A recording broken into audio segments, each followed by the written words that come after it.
Табурет Донайортис. Добрый вечер, уважаемые жители республики. Сегодня в своем видеообращении расскажу о плане социально-экономического развития Республики Коми. Очень часто я сейчас об этом говорю, задаете вопросы вы, что же за план социально-экономического или программа социально-экономического развития республики. Поэтому сегодня более подробно расскажу, что это за программа и как мы сейчас готовимся к ее принятию на уровне правительства Российской Федерации. Итак, по поручению президента Российской Федерации Владимира Владимировича Путина нам надлежит разработать программу социально-экономического развития республики. И мы, получив это поручение в ноябре прошлого года, практически сразу приступили к ее формированию.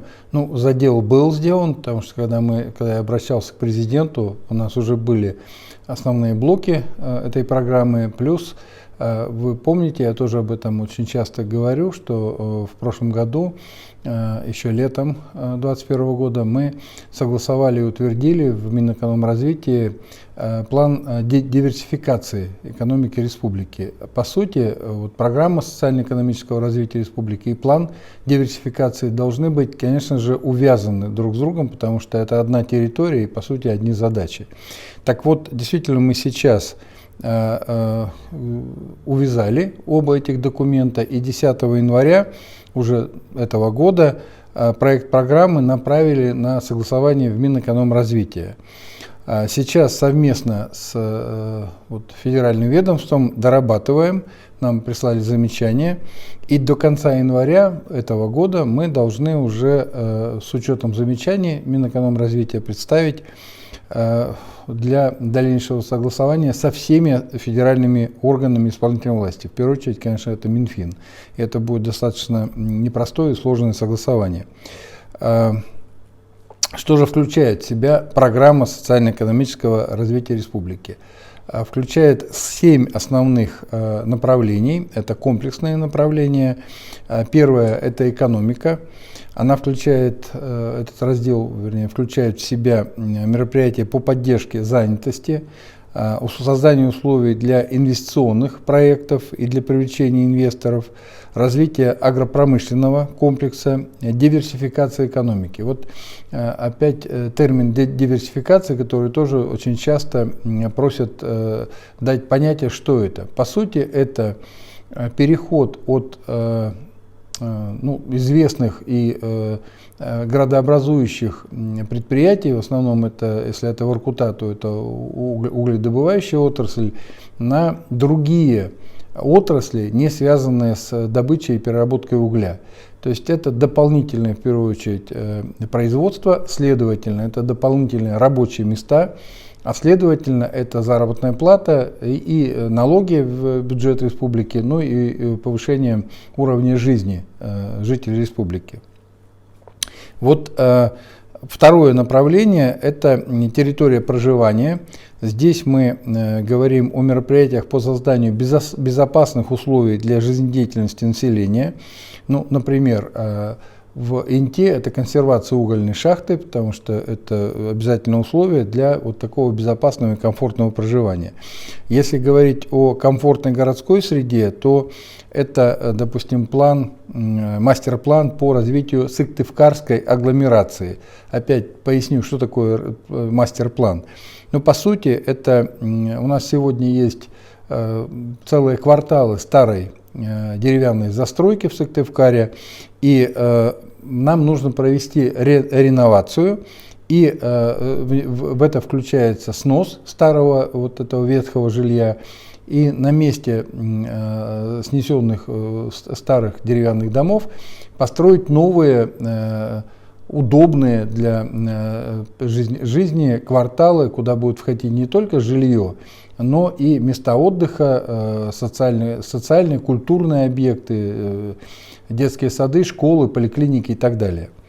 Это тоже целым разделом входит в программу социально-экономического развития. Следующий раздел – это модернизация объектов коммунального комплекса. Очень важный объект и очень важное направление, потому что Здесь речь идет о таких застарелых болячках. Например, в Воркуте это реконструкция Усинского водовода, в Инте это, по сути, создание нового водозабора, а в Усинске это тоже реконструкция действующего водовода, который тоже требует достаточно уже неотложных мер по реконструкции. Вот это модернизация объектов коммунального комплекса.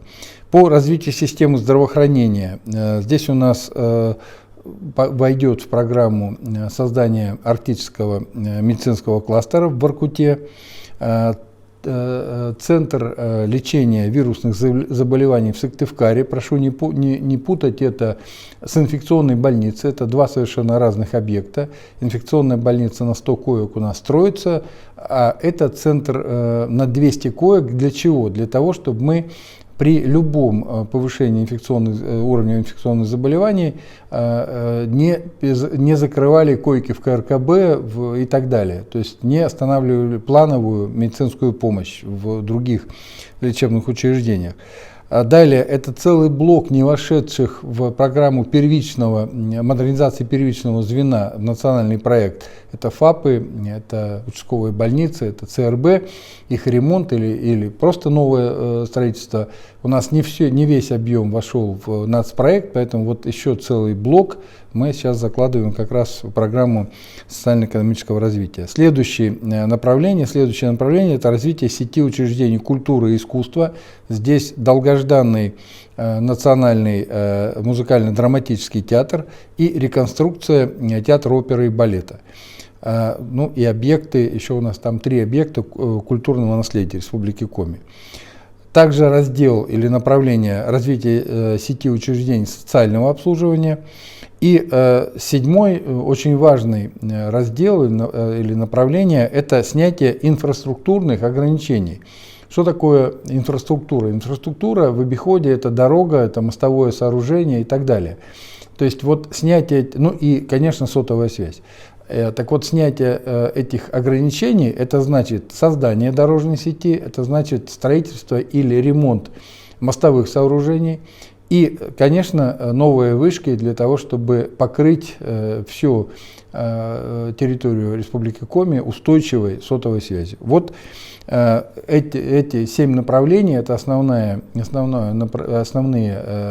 направления программы по социально-экономическому развитию. Ну а цель, конечно, этой большой работы – это обеспечить комфортные условия проживания населения Республики Коми и создать устойчивый рост промышленности. Ну а это залог устойчивой основы экономики Республики Коми.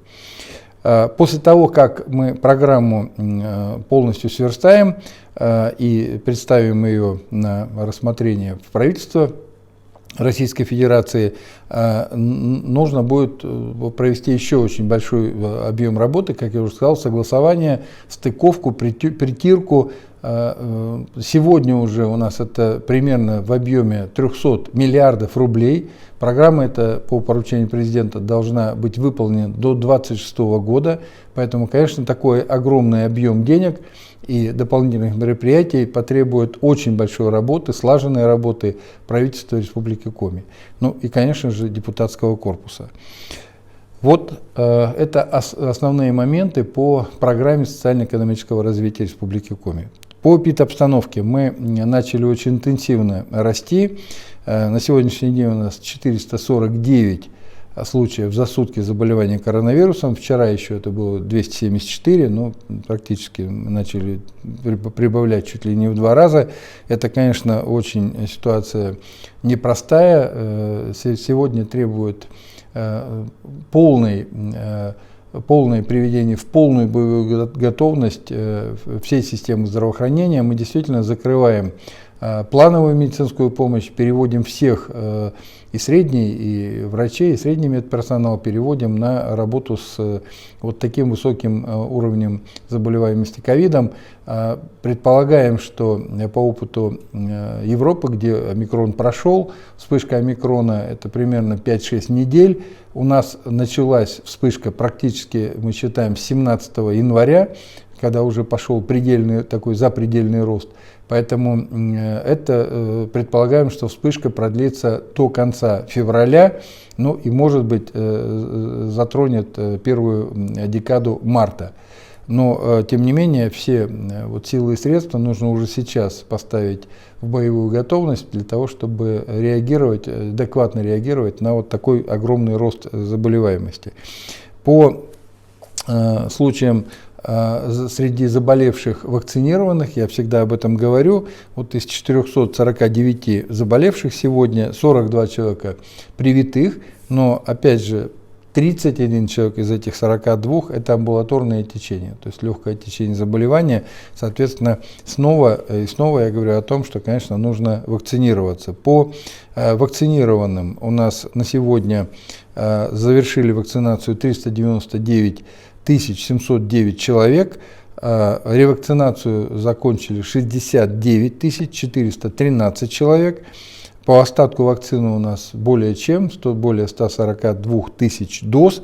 Ну и, к сожалению, по умершим у нас сегодня за сутки умерло 6 человек, но опять же среди них не было ни одного вакцинированного. То есть умирают, к сожалению, все-таки не вакцинированные. Поэтому большая убедительная просьба, когда я всегда обращаюсь: берегите себя, берегите своих близких. Это значит, надо, если еще кто-то не привился, конечно, нужно вакцинироваться. На сегодняшний момент у меня вся информация. Всего вам самого доброго. До следующей встречи.